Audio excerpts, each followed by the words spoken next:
हम एक ऐसे समाज का हिस्सा हैं जहां किसी का एमएमएस लीक हो जाए तो लोग इंस्टा पर लिंक मांगने लगते हैं। क्यों आज भी हमारे बच्चों में मेंस्ट्रुअल साइकिल और पीरियड्स जैसी नेचुरल और बहुत ही कॉमन चीजों का टैबू बना हुआ है। गाजियाबाद के 17 साल के लड़के का गैंग कर दिया गया। इंसान तो छोड़िए, हमारे समाज में जानवर तक सेफ नहीं है। हमारे देश में हर 16 मिनट में एक रेप केस दर्ज हो रहा है। कहते हैं समय के साथ हम समझदार हो रहे हैं, पर 2012 में 25,000 के करीब रेप रिपोर्ट किए गए, जबकि 2022 में यानी 10 साल बाद ये नंबर बढ़कर 31,000 हो गया। और ये तो वो केसेस हैं जो रिपोर्ट हो गए, ऐसे हजारों लाखों केसेस हैं जो कभी सामने ही नहीं आ पाए। हद तो तब हो जाती है जब हमारे ही देश के नेता इसमें भी लड़कियों की कमी बताते हैं। 3 लड़के हैं, गलती हो जाती है। लोग जैसे हीनियस क्राइम को ये कहकर जस्टिफाई करते हैं कि लड़कियां छोटे कपड़े क्यों पहनती हैं। अगर ऐसा है तो उन औरतों का क्यों हुआ जो साड़ी और हिजाब में थी।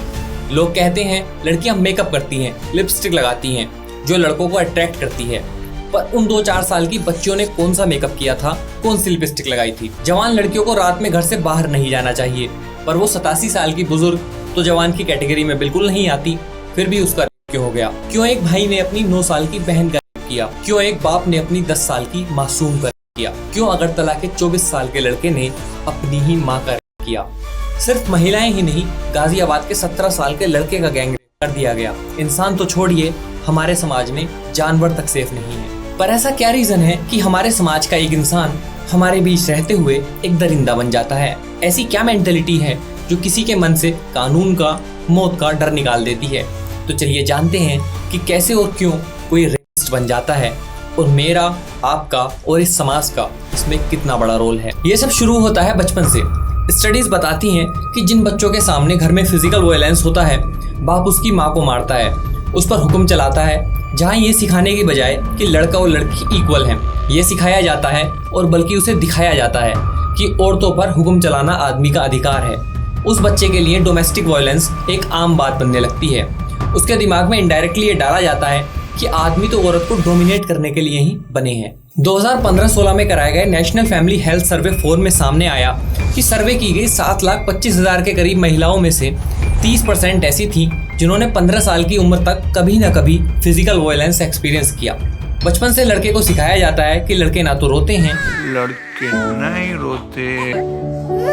चलो बॉयज डोंट क्राई। ए, लड़के रोते नहीं हैं। अरे लड़के नहीं रोते यार, लड़के ऐसे नहीं रोते। घर में बाप माँ को पीट रहा है, बच्चा सब देख रहा है, किसे बताए, कहाँ जाए। फिर वो तरीके ढूंढता है खुद को इस ट्रॉमा से छुपाने के। बेंगलुरु का एक 7 साल का बच्चा फैमिली ट्रॉमा से बचने के लिए एडल्ट कंटेंट देखने लगा, और यहीं से बच्चे पोर्न की तरफ चले जाते हैं। इंडिया में पहली बार पोर्न देखने की एवरेज एज अंदाजा लगाइए कितनी होगी? 13 साल। एक 13 साल का बच्चा जब पोर्न देखने लगेगा तो उससे आप क्या उम्मीद करते हैं, वो क्या सीख रहा होगा? और इस सब के पीछे जिम्मेदार हैं हमारे स्कूल और एजुकेशन सिस्टम। आपको याद है क्लास 8th और 9th में हमारी साइंस टेक्स्ट बुक में एक चैप्टर हुआ करता था, ह्यूमन रिप्रोडक्शन, या हिंदी मीडियम वालों के लिए मानव जनन, जिसे स्किप कर दिया जाता था। पर क्यों हम एक 14 साल के बच्चे को ह्यूमन बॉडी के नेचुरल सेक्स ऑर्गन्स के बारे में नहीं पढ़ा सकते? क्यों उस बच्चे के सामने इनडायरेक्टली ये शो किया जाता है कि इस चैप्टर में कुछ गलत चीज़ है? क्यों एक लड़के के मन में ये हवा क्रिएट किया जाता है कि फीमेल बॉडी पार्ट्स में पता नहीं ऐसा क्या है जो टीचर पढ़ा तक नहीं पा रहे हैं? क्यों आज भी हमारे बच्चों में मेंस्ट्रुअल साइकिल और पीरियड्स जैसी नेचुरल और बहुत ही कॉमन चीज़ों का टैबू बना हुआ है? क्या ये हमारा और हमारे समाज का कलेक्टिव फेलियर नहीं है? बच्चे अपने दिन का नियरली 1/3 टाइम स्कूल में गुजारते हैं, तो क्या ये एक टीचर, एक स्कूल की जिम्मेदारी नहीं है कि उनको सिखाया जाए कि ये बॉडी पार्ट्स, ये नेचुरल साइकिल्स कोई टैबू नहीं है, ये हम सबकी माँ, बहनों, फीमेल फ्रेंड्स के अंदर होने वाली नेचुरल प्रोसेस हैं? क्या बच्चों को गुड टच और बैड टच और कंसेंट के बारे में बताना माँ बाप के साथ साथ स्कूल की जिम्मेदारी नहीं है? अब बच्चा स्कूल से निकला और आता है कॉलेज में, जहाँ उसे पता चलता है कि अगर वो सेक्सुअली एक्टिव नहीं है तो कैसी जिंदगी, तो कैसी मर्दानगी। दोस्तों में ऐसे तो मजाक बन जाएगी।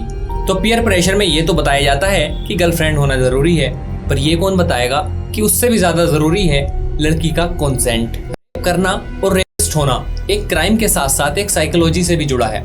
स्टडीज की माने तो रेपिस्ट मेनली 3 मेंटालिटीज से बिलोंग करते हैं। पहले होते हैं एंगर रेपिस्ट, उनके लिए रेप एक हथियार है अपना गुस्सा शांत करने और उसे एक्सप्रेस करने का।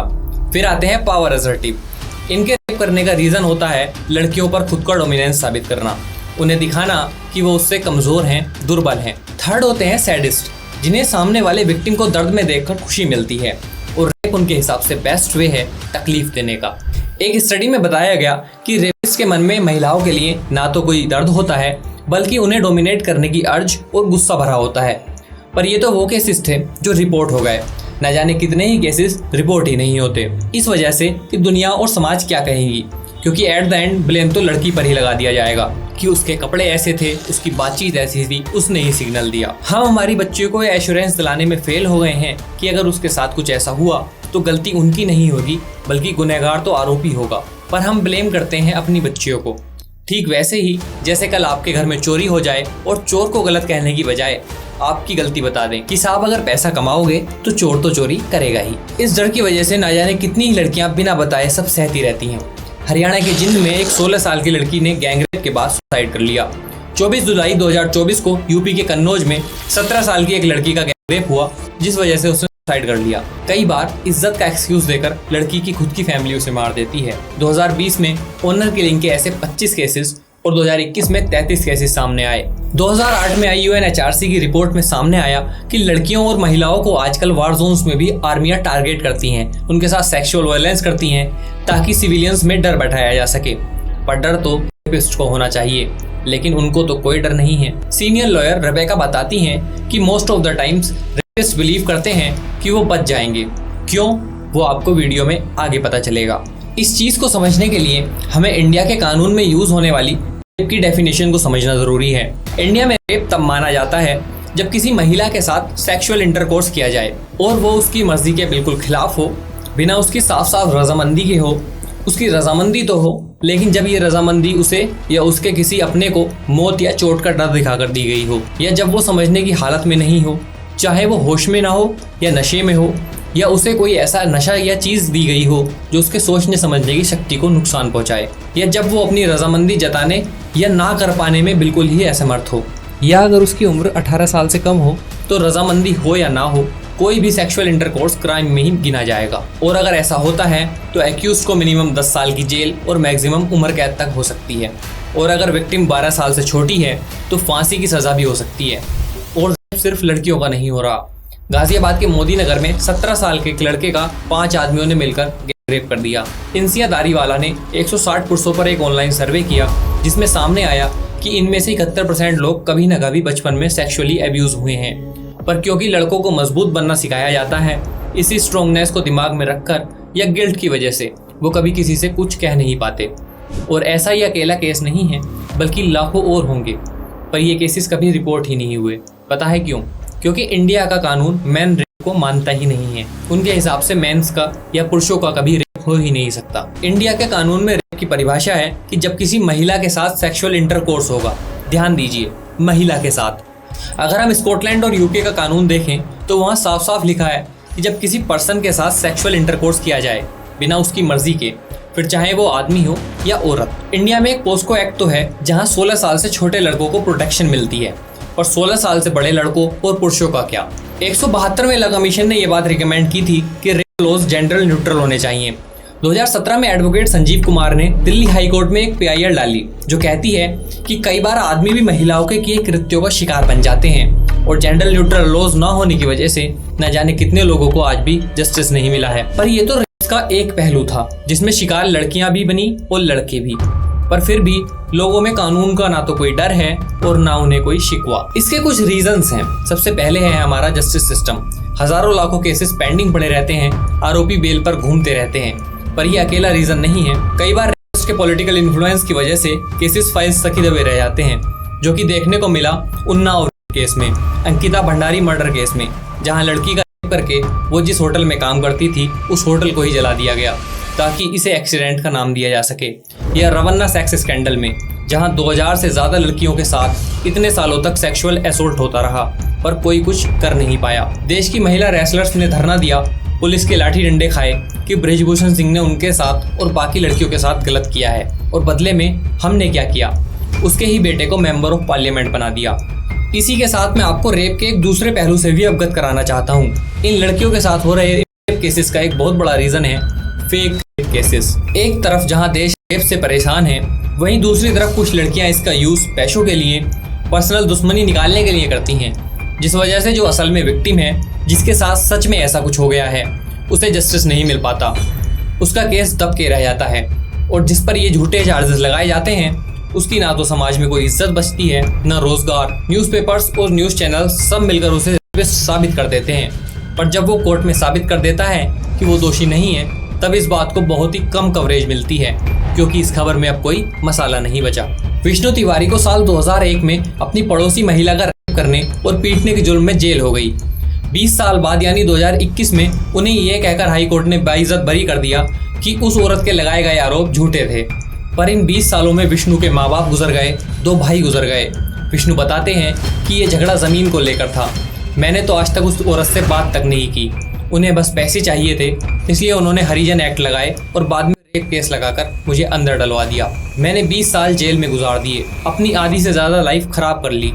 अब मैं बची हुई लाइफ का भी क्या करूं? रिटायर्ड जस्टिस श्री कृष्ण बताते हैं कि कई केसेस में ये देखने को मिलता है कि जब तक रिलेशनशिप सही चल रहा है तब तक ठीक है, पर जहां पर कोई मेजर झगड़ा हुआ तो लड़कियां रेप केसेस फाइल करती हैं। कई बार लेडी का कोई अफेयर चल रहा होता है और जब उसका पता बाहर चलता है तो खुद की इज्जत बचाने के लिए का केस फाइल कर दिया जाता है।